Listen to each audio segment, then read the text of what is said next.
اما بعد فاعوذ باللہ من الشیطان الرجیم بسم اللہ الرحمن الرحیم ان اللہ وملائکتہ یصلون علی النبی یا ایھا الذین آمنوا صلوا علیہ وسلموا تسلیما الصلاۃ والسلام علیک یا سیدی یا رسول اللہ وعلی آلک وصحابک یا جد الحسن والحسین۔ احباب ذوقار، آج میرا جو موضوع ہے وہ موضوع کا عنوان ہے کہ حضور نبی کریم صلی اللہ علیہ وسلم صحابہ کرام کی تربیت کرتے ہیں، اور تربیت میں 11 حکم بیان کیے میرے آقا نے۔ 11 حکم بڑے غور سے سننے والے ہیں، اور کیا بات ہے، ہماری ساری توجہ نماز کی طرف ہوتی ہے۔ دوڑ لاؤ نماز پڑھو، جماعت نہ پڑھنی، روزہ رکھ لو، حج پہ جائیں بڑا فخر کرتے ہیں، روزہ رکھ کے بڑا فخر کرتے ہیں، قرآن پڑھ کے بڑا فخر کرتے ہیں، تبلیغ کر کے بڑا فخر کرتے ہیں، جہاد پہ جا کے بڑا فخر کرتے ہیں۔ مگر میرے آقا دو عالم صلی اللہ علیہ وسلم صحابہ سے جو حکم فرما رہے ہیں، تربیت فرما رہے ہیں، آپ اس کو دیکھ لیں کیا ہے، کیا تربیت کرتے ہیں میرے آقا، کیا میرے آقا کی تربیت۔ حضور نے سب سے پہلی بات کی، حضور نبی کریم صلی اللہ علیہ وسلم فرمایا ہمیشہ سچی بات کرنا، جھوٹ نہ بولنا۔ تربیت ہو رہی ہے، دین کی بات ہو رہی ہے، سب سے پہلے بات کی سچی بات کرنا، امت کے ساتھ سچی بات کرنا۔ دوسری بات فرمائی ایمانت میں کبھی خیانت نہ کرنا، ایمانت میں کبھی خیانت نہ کرنا۔ یہ تربیت ہو رہی ہے، دین کی بات ہو رہی ہے، دین کے مسئلے بیان ہو رہے ہیں، حکم ہو رہا ہے۔ تیسری بات فرمایا کہ خونی رشتوں کے ساتھ محبت کرنا، خونی رشتوں کے ساتھ شفقت کرنا، خونی رشتوں کے ساتھ سختی نہ کرنا، نرمی کرنا۔ موسیٰ کیا بات ہے میرے آقا کی جان، آئے ہائے، ابھی بھی بات دین کی ہو رہی ہے، مگر دوسری بات نہیں ابھی تک ہوئی جس کو ہم دین سمجھتے ہیں۔ ہم نے نماز، قرآن، روزہ، زکوٰۃ کو دین سمجھا ہوا ہے، حضور دین سمجھا رہے ہیں۔ 4 سوال آگے، ابھی تک ان میں سے کوئی چیز نہیں بیان ہوئی۔ فرمایا خونی رشتوں کے ساتھ شفقت کرنا، نرمی کرنا، بلائی کرنا۔ اور چوتھی بار میرے آقا نے فرمایا پڑوسیوں کے ساتھ اچھا سلوک کرنا۔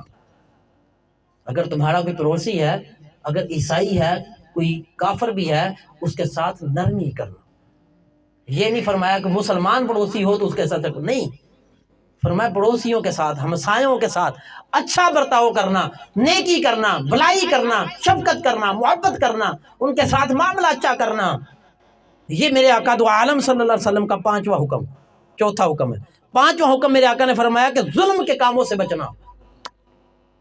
ظلم کیا ہے؟ اب اتنی چھوٹی چیزیں ہیں، اگر میں بتانا شروع کر دوں بڑا وقت لگ جائے کہ کون سی چیز ظلم میں آتی ہے۔ ہم تو بچوں کے ساتھ ظلم کرنے میں نہیں ڈرتے، حضور نے بلی کے ساتھ ظلم کرنے کو بھی فرمایا کہ وہ جہنم میں گیا۔ بخاری مسلم کی حدیث ہے نا، حضور نے فرمایا ایک عورت نے بلی کو مار دیا، جہنم میں اللہ نے بھیج دیا۔ ایک عورت نے کتے کو بچایا، جنت میں بھیج دیا۔ اب میرے آقا حقوق بتا رہے ہیں کتے بلی کے، اس دور میں جس دور میں عورتوں کو زندہ، بچیوں کو زندہ درگور کر دیا جاتا، تو میرے آقا کیا فرما رہے ہیں کہ نہیں، ایسا نہیں، ظلم نہیں کرنا۔ ابھی تک وہ چیزیں بیان نہیں ہو رہی۔ 5 باتیں میرے آقا نے بیان فرما دی، حکم فرمائے۔ پھر 6ٹھی بات میرے آقا نے فرمائی قتل و غارت سے بچنا۔ 7ویں میرے آقا نے فرمائی بے حیائی سے بچنا۔ محمود صاحب دین ہے، یہ اصل دین ہے۔ ہمیں اصل دین سے ہٹا کر ایک ہمیں طوطا بنا دیا ہے، بولنے والا طوطا، ہمیں اور معاملوں میں الجھا دیا ہے، ہمیں اصل مصطفیٰ کی سیرت سے دور کیا گیا ہے، ہمیں صحابہ کی سیرت سے دور کیا گیا ہے، ہمیں فرقہ واریت میں ڈالا گیا ہے، ہمیں انتشار میں ڈالا گیا ہے، ہمیں مسلکوں میں بانٹ دیا گیا ہے، ہمیں اصل بات سے جدا کر دیا گیا ہے۔ آج حوابی دیوبندی شیعہ کی لڑائی میں قتل و غارت ہوتی ہے، میرے آقا نے فرمایا قتل و غارت سے بچنا۔ یہ ہے سیرت مصطفیٰ۔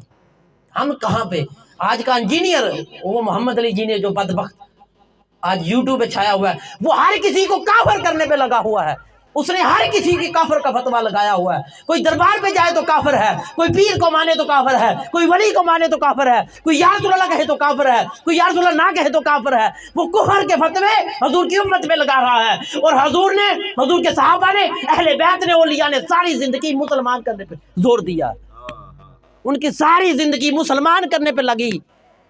صحابہ کی اور اہل بیت کی، انبیاء کی، وہ مسلمان کرنے پہ زور دیتے رہے، اور ایسے انجینئر لوگ کافر کرنے پہ زور دے رہے ہیں، اور کفر کے فتوے لگا لگا کر ایک دوسرے سے دور کر رہا ہے، اسے ہم مسلمان سمجھ رہے ہیں، بڑا عالم سمجھ رہے ہیں، کیسی بدبختی ہے۔ اور میرے آقا نے جو صحابہ کی تربیت کی بٹھا کر، آپ دیکھ لیں اس میں جو حکم ہو رہے ہیں وہ کیا ہیں۔ تو میرے آقا نے فرمایا کہ بے حیائی سے بچنا، ہر کسی کو حیا کی نظر سے دیکھنا۔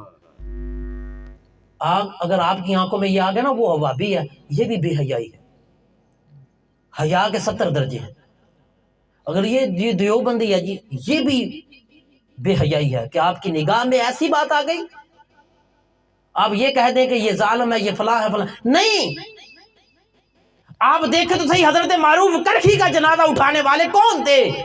مسلمانوں سے زیادہ یہودی تھے۔ مولانا روم کی منجی کو، چارپائی کو توڑنے والے کون تھے؟ اس میں مسلمانوں سے زیادہ غیر مسلم تھے۔ 7 چارپائیاں اور مولانا روم کی ٹوٹی ہیں۔ ارے یہ لوگ وہ تھے۔ علامہ اقبال کون تھے جن پر پی ایچ ڈی آج یہودی کروا رہے ہیں؟ پورے کا پورا یورپ پی ایچ ڈی کر رہا ہے، پی ایچ ڈی ہو رہی ہے علامہ اقبال پر، انسانیت کی وجہ سے کہ انہوں نے انسانیت کو اجاگر کیا۔ وہ لوگوں کی زندگی دیکھیں، ان کی زندگی دیکھیں، ان بڑوں کی، ان کی ساری زندگی امت کو جوڑنے پر لگی تھی، ساری زندگی امت کو ملانے پر لگی تھی۔ آج تک کسی ولی نے کسی غیر مسلم سے نفرت نہیں کی۔ حضرت نظام الدین اولیاء رضی اللہ عنہ سے سوال ہو گیا میرا، تو آپ سے پوچھا گیا حضور مولوی علماء کرام تو غیر مسلموں کو اپنے پاس نہیں بٹھاتے، عیسائی یہودی وغیرہ سے نفرت کرتے ہیں، آپ کو ہم دیکھتے ہیں صوفی لوگ ہیں، آپ پتہ نہیں دین کو نہیں سمجھتے یا کیا معاملہ ہے، آپ ہر کسی کو سینے سے لگاتے ہیں۔ جواب کے ساتھ سارے مسئلے حل کر دی۔ آپ نے فرمایا علماء کی نظر مولویوں کی نظر، علماء بھی نہیں مولویوں کی نظر آنے والے پر ہوتی ہے، اور صوفیاء کی نظر بنانے والے پہ ہوتی ہے۔ اگر اتنا ہی گندا تھا وہ کیوں بنایا اس نے؟ وہ اتنا ہی گندا ہے اس کو گھر کے کیوں نہیں کرتا؟ وہ اتنا ہی بدبخت ہے، اتنا ہی گندا ہے، اس میں عذاب کیوں نہیں لے کے آتا؟ ہم رب سے بھی بڑے حیا والے ہیں۔ فرمایا نہیں، یہ بات نہیں ہے، ان کی آنے والے پر نظر ہوتی ہے اور صوفیاء کی بنانے والے پر نظر ہوتی ہے۔ تو جب آپ کی رب پر نظر ہوگی تو ساری مخلوق خدا کا کنبہ نظر آئے گا۔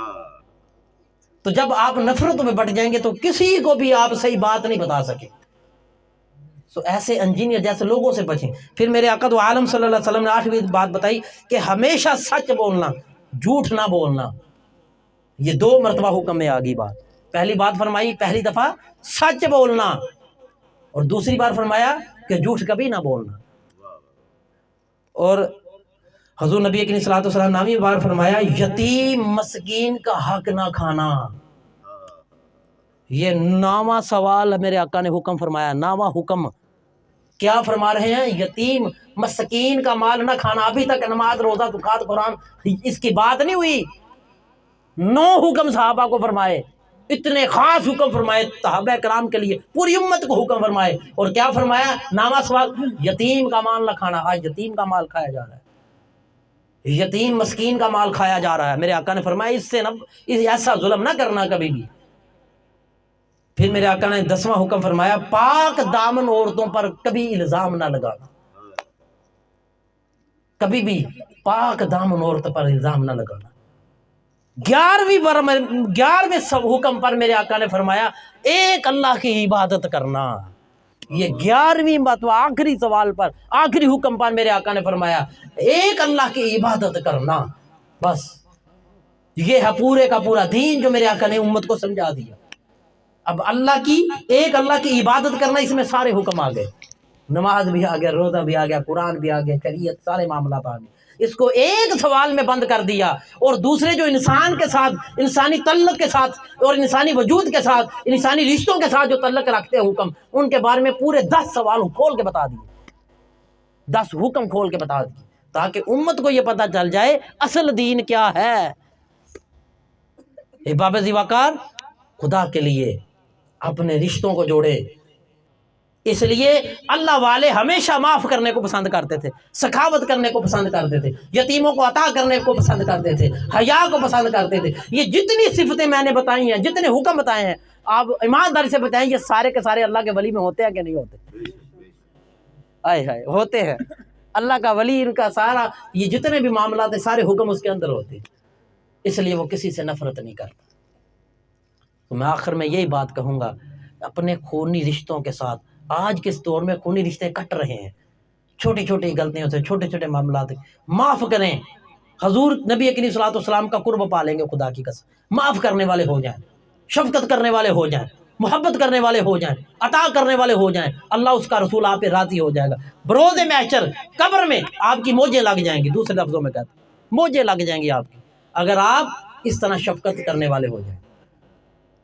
تو یہی آج کا بیان تھا۔ میں اللہ رب العزت کی بارگاہ میں گناہ گار ہوں، سیاکار، آپ سب سے زیادہ گناہ گار ہوں۔ دعا کرتا ہوں اللہ پاک ہمیں جو بیان ہوا ہے اس پہ عمل کرنے کی توفیق عطا فرما۔